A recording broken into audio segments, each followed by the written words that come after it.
غزوہ بدر میں بدترین شکست کے بعد قریش کے سینے مسلمانوں کے خلاف غیظ و غضب سے بھرے ہوئے تھے اور انتقام کی آگ ان کے سینوں کو جلائے ہوئے تھی۔ اپنے عزیزوں کا بدلہ لینے کے لیے انہوں نے میدان احد کا رخ کیا۔ ان کے ہمراہ عورتیں بھی تھیں تاکہ دوران جنگ یہ عورتیں اپنے مردوں کو جنگ کے لیے ابھار سکیں۔ ان میں سلافہ بنت سعد بھی شامل تھی، جس کے 3 بیٹے اور خاوند جنگ میں شریک تھے۔ باقی قریش کی عورتوں نے مسلمانوں کی لاشوں کا مسئلہ کیا اور ان کے اعضاء کاٹ کر ہار بنائے، لیکن سلافہ بنت سعد ان میں الگ تھلگ تھی کیونکہ اس کا خاوند اور بیٹے نظر نہیں آ رہے تھے۔ وہ انتظار میں تھی تاکہ یہ لوگ بھی آئیں اور یہ بھی ان کے ساتھ شریک ہو سکے۔ جب دیر تک نہ آئے تو سلافہ انہیں تلاش کرنے لگی۔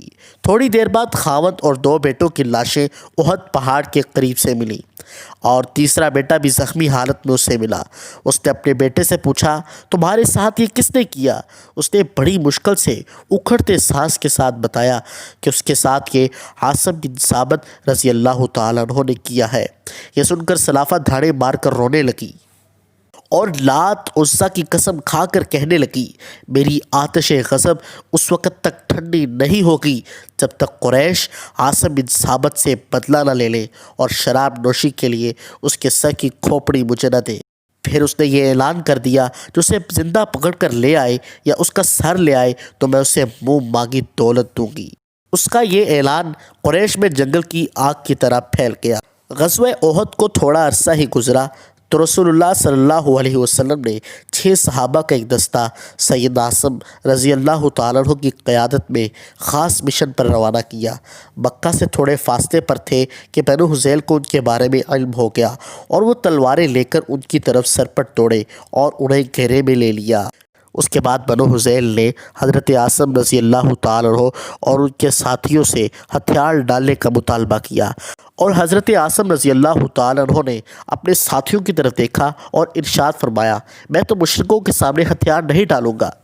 پھر انہیں سلافہ بنت سعد کی نظر یاد آئی، اپنی تلوار سونتی اور یہ دعا کی، الہی میں تیرے دین کی حفاظت اور اس کا دفاع کرتا ہوں، ادھراہ کرم میرے گوشت اور ہڈیوں کی حفاظت فرمانا اور میرے جسم کا گوشت اور ہڈیاں تیرے دشمنوں کے ہاتھ نہ لگیں۔ یہ دعا کی اور بنو حذیل پر حملہ کر دیا اور ان کے 2 ساتھی بھی حملہ آور ہوئے۔ وہ بے جگری سے لڑے یہاں تک کہ یکے بعد دیگرے شہید ہو کر گر گئے۔ باقی 3 ساتھیوں نے دشمن کے سامنے ہتھیار ڈال دیے۔ تھوڑی ہی دیر بعد انہوں نے بد عہدی کی اور ہتھیار ڈالنے والوں کو تہہ تہہ کر دیا۔ بنو حذیل یہ نہیں جانتے تھے کہ ان میں عاصم بن ثابت رضی اللہ تعالیٰ عنہ بھی شامل ہیں۔ جب انہیں پتہ چلا تو یہ بہت خوش ہوئے اور خاطر ہوا انعام ملنے کے تصور سے وہ خوشی سے جھومنے لگے۔ قریش کو اس واقعے کا علم ہوا تو انہوں نے اپنی طرف سے ایک قاصد بھیجا اور ان سے حضرت عاصم بن ثابت رضی اللہ تعالیٰ عنہ کے سر کا مطالبہ کیا تاکہ سلافہ بنت سعد کا غصہ ٹھنڈا کر سکے۔ قریش نے اپنے قاصد کو وافر مقدار میں مال بھی دیا تھا تاکہ وہ بنو حذیل کو قیمتی تحائف اور نقد مال دے کر حضرت عاصم بن ثابت رضی اللہ تعالیٰ عنہ کا سر لینے میں کامیاب ہو سکے۔ بنو حذیل کے چند افراد حضرت عاصم بن ثابت رضی اللہ تعالیٰ عنہ کا سر کاٹنے کے لیے ان کے جسد اطہر کے قریب ہوئے تو کیا دیکھتے ہیں کہ ان کے سر اور جسم کے ہر حصے کو بے شمار شہد کی مکھیوں اور بھیڑوں نے گھیرے میں لے رکھا ہے۔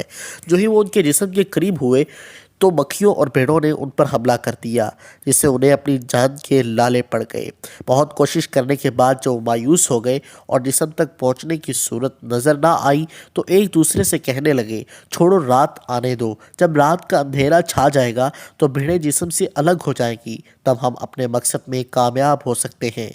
یہ تجویز سن کر سبھی تھوڑی دور بیٹھ کر انتظار کرنے لگے تاکہ رات کی تاریکی چھا جائے اور وہ اپنے مقصد میں کامیاب ہو سکیں۔